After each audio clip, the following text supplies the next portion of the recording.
Hello guys, it is Jermaine. I'm back with another video essay or like analysis. As you can see on the screen, we will not be doing any of my own essays. I'm actually in the process of writing a new essay, either for later this month or fresh in February.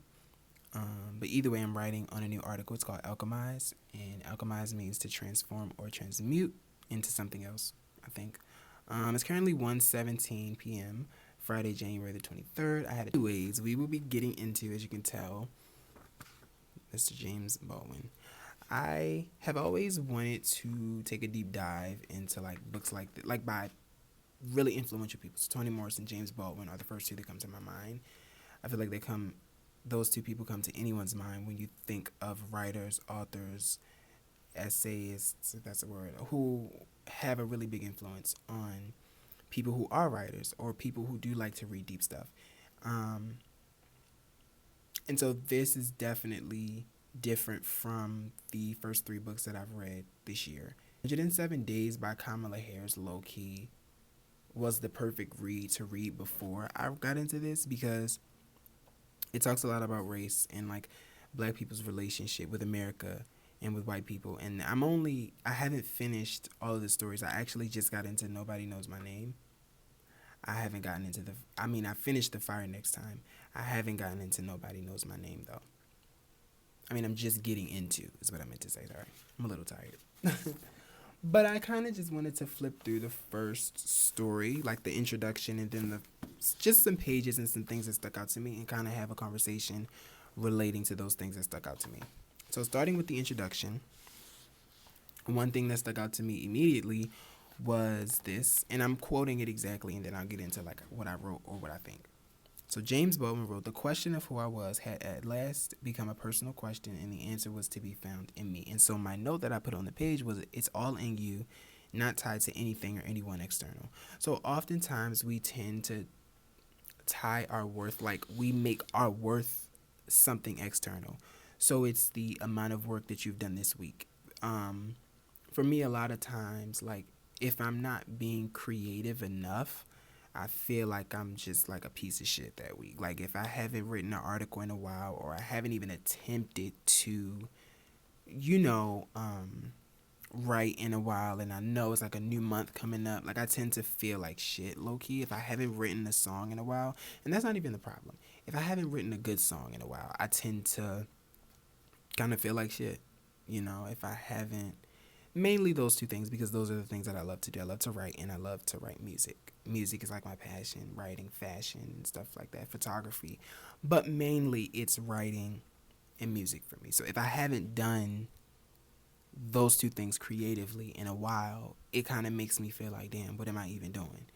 But your worth is not tied to your work. Like, no matter what you do, no matter what you're passionate about, your worth is not related to that. And so that was kind of the note that I put. And yeah, when people ask like, who are you? It's a personal question that only you have the answer to. You know what I mean? And so I think it's imperative or important to really sit with yourself and spend time with yourself and experience. I think that would be my answer to someone who says like, well, how long did it take you to find yourself? Not how long, but like, what did you do to find yourself? And it's really just through experience, through fucking up, through, you know, just experience. And I think I have the same answer when it comes to, someone saying like, oh, well, like, what's my purpose in life? Or I'm struggling because I don't know my purpose. It's like, you don't have to have a single purpose in life. I think we are conditioned, you know, to have everything figured out. There's so many conditions that's placed on us. We just have to learn to decenter the shit and move at your own pace, like move at your own speed, right? Like, this is your life. You have to simply live it. That's all that I can say to anybody who's trying to figure everything out. It's just to live your life. Experience. The next piece that I took away from him, he said, "The world desperately needs better human beings, and that requires a willingness to confront the ugliness in us." And then the note that I had was simply, "It starts with you." And so, in order to just be the truest version of yourself, you just simply have to confront the things that you may have been putting off. You have to confront the things that, you know, when people confront you about it, you get offended, or just shit that you know you need to work on. And nothing is ever going to happen overnight. You're not going to become the best version of yourself overnight. But as I feel like I kind of have said in every video essay, and maybe even videos before I started being more consistent, is just you have to. I lost my train of thought. I'm finding it. Be nice. I'm finding it. You have to sit down and make progress. Figure out what you want to do, where you want to be. You know, I'm not saying you have to have a dead set timeline. Okay, at this date I'm gonna accomplish this. On this date I'm gonna do this. You know, that works for some people, but for me that's a little too claustrophobic. Baby, back up for me. Like, you know, I'm gonna get there. I have a goal. I have a timeline. It just ain't dead set. Like looking at something and dates and time. Like, you know, but as long as you're making progress is progress. No matter how you look at it. If you know, from here, like the edge of this side to the edge of this side is like the full bar, you know, and you've moved from here to here, that's progress. If you've moved from here to here, it's progress. If you've moved from here to here, progress is progress, baby. You as long as you are actively attempting to get better, I think that is what's important, and that's what really matters. So yeah. All right, so getting into the fire next time. So the way the book works is like the overall essay is called The Fire Next Time, but then it's like two separate stories, if that makes sense. But overall, it's The Fire Next Time. So on page 18, it says, the boys, it was clear, would rise no higher than their fathers. And then it said, and then my note was, there's not many good role models. So coming from where I'm from, you know, every corner, you know, when you're like in the ghetto, when you in the hood, you know, like how Kenya Moore was, child, when Nene went to go visit her. I feel like, what is this, honey? I feel What is this, honey? like you see guys on the corner. It's just like, it's inevitable. Wherever you get, whatever gas station you go to, that's like in the city, like in the hood. If you go to a damn Chinese spot that has a corner store on the corner, it's like, it's guys right there. It's just everywhere you look, right? It's these men, these ski masks on and sagging their pants. And then, you know, when you go into the schools, you have young men sagging their pants. And, you know, and it's not me attempting to bash, it's not me attempting to call anyone out, but in the same breath, it's like, are these all the men that these kids have to look up to? Because if so, it ain't really much to look up to. It's more so like, okay, nigga, we neck and neck. Like, it ain't like I'm looking up at you like, oh, I aspire to be like that. Like, our young men are aspiring to buy expensive clothes that look dumb, to sag their pants with a belt on, to wear a ski mask that they don't ever wash, to go stand in the corner and smoke. Like, that's just goofy to me. You're getting up in the morning, you're getting dressed to go stand outside all day. That is the dumbest shit ever to me. Really. Something that I had been attempting to talk about for a while. Not attempting, but I wanted to write an article about it, but I didn't really know how to word it. But it is decenter the parents. It's my note, but the note is to decenter your parents. Like, decenter people that you have on this pedestal, right? Like these role models that you think you have, like, decenter them. You know, and so Baldwin wrote, page 23, he reacts to the fear in his parents' voices because his parents hold up the world for him, and he has no protection without them. And so for me, of course, when you're little, like, you want to believe your parents are the best people in the world. You want to believe that these people truly love you, they care for you, and not to say that they don't, but never let your parents or your guardian or whoever it is that you look up to, never let them guide your life. Never let them make decisions for you. Never let them... I genuinely want whoever's watching this for a second to think to yourself, who in my family do I aspire to be like? Who in my family really inspires me to get up and go get it? Who do I look up to in my family?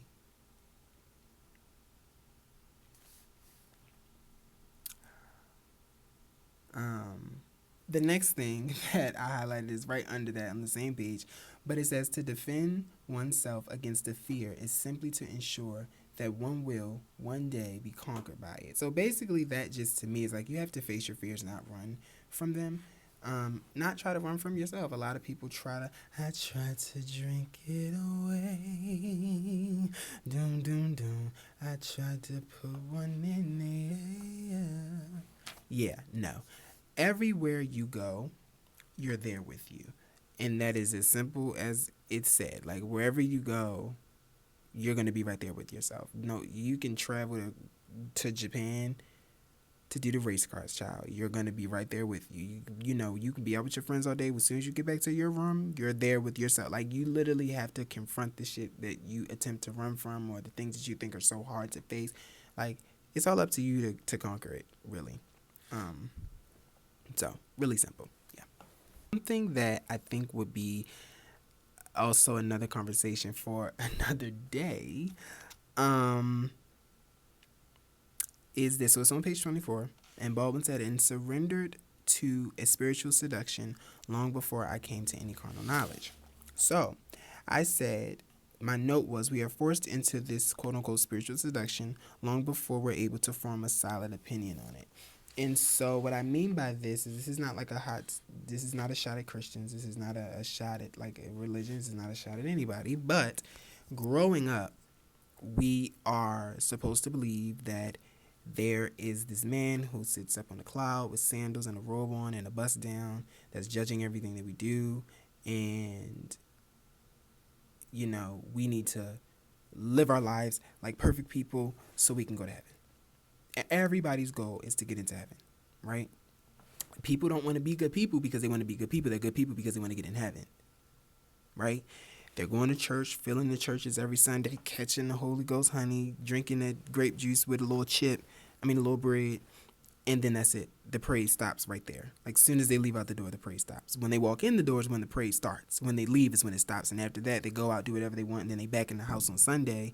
They back in the church house on Sunday, doing the same thing, sweating their wig out, child, hugging their sisters and brothers in Christ, and praying for everybody. And it's just like, if you're going to be about it, be about it. But also, I feel like do your research on it. And again, this is a conversation for another day, and this is not to take a shot at anybody's religion or anything like that. But I just always had a lot of questions. And I think for me, it started with being queer, right? Like, this is a God of love, but he's going to send me to hell for loving somebody. That doesn't make sense to me. And I don't think that what people know of as today as the Bible is what is or was originally intended for us to read. You get what I'm saying? I think that what we read today has been translated so many times by, you know, who have questionable beliefs, you know, and everybody's beliefs are their beliefs, but you know, and I feel like, again, that's something that I'm still figuring out. It's not something that I'm not trying to completely negate anything, and I feel like there's some great stuff in the Bible for sure, but it's just a lot of questionable things and actions that really don't make sense. And so saying that to say that when we are born, this thing, or as he notes it, this spiritual seduction is automatically placed onto us before we're able to form a solid opinion on it. Just like a lot of things, like a lot of people grow up to be homophobic, never met a queer person in their life, but they know if you meet a boy who doesn't play football, who has a certain voice, who has a certain tone, who acts a certain way, who doesn't have a girl, you know, they're immediately gay, and that's bad. Like, you never even hung out with me to even know, like, I'm probably the coolest motherfucker you won't ever meet, but you won't know that because you're letting your belief that you formed at 6 years old be, like, you get what I'm saying? Like, and that's with a lot of things. It's not just with Christianity or like religion. It's with a lot of stuff. Like, a lot of thoughts and stuff are formed as a kid. Like, you got bigger fish to fry. You need to be able to do long division, but you worried about why this boy talk like that. That's not your business. You get what I'm saying? So, right. So something else that ties into this conversation on page 31. And the passion with which we loved the Lord was a measure of how deeply we feared and distrusted and, in the end, hated almost all strangers always and avoided and despised ourselves. So, again, if I had a Bible right here with me, I promise you I would be holding it up like this. But people use that as an escape. I think people use God as, like, Again, I'm still figuring it out. I still have a lot of questions, but people use him as a savior. But there's still things that you have to do to get to where you want to be. That's just like if you believe in manifestation, like the power of manifestation. You still have to do shit on your part to be better. You can't just put all your trust in it. So one of my, it's not like a good thing, but a good example of this is like, she was in The Preacher's Wife, right? And she played Whitney Houston's mom. And so I believe she said to Whitney one day, like behind the scenes, like offset or whatever, and was just like, have you ever looked into therapy? Like whatever the case may be. And Whitney said, like, oh no, girl, I got Jesus. Like God is my savior and da da da. And I think that creates a problem. That creates a divide a little bit, like within yourself, because you're struggling with all these things, but you're going to this church every Sunday and you're telling the pastor to pray for you, but you're still dealing with the same. Like you need to do something on your part to really get your shit together and get yourself together. You know what I mean? It's more than just reading a book and praying every other day and just hoping that it'll go. But like, there's still more that you have to do. You know what I mean? And I'm not saying that a higher power does not exist. I absolutely believe that one does. Like, I feel something when I listen to gospel music, for sure. So again, I'm not negating that there is just no God. I just think that the way that we were conditioned to believe in it, he, him, she, her, is like, it's a little off for me, anyways. So yeah, right. So I feel like this video low-key is already long enough, and I'm going to do another part for sure to this. And I'll 6465, pages 6465. But people who cannot suffer can never grow up, can never discover who they are. That man who is forced each day to snatch his manhood, his identity, out of the fire of human cruelty that rages to destroy it, knows, if he survives his effort, and even if he does not survive it, something about himself and human life that no school on earth, and indeed no church, can teach. He achieves his own authority, and that is unshakable. This is because in order to save his life, he is forced to look beneath appearances, to take nothing for granted, to hear the meaning behind the words. And so my note, which is what my article will kind of be taking a deeper dive on whenever I decide to post it and post this, it says, going through the fire and surviving is one thing. To carry the ashes of what once was and make peace to learn more of yourself is something completely different. So, everybody has been through something. That is inevitable. And obviously, you can't compare people's pain. You can't compare people's trials and tribulations.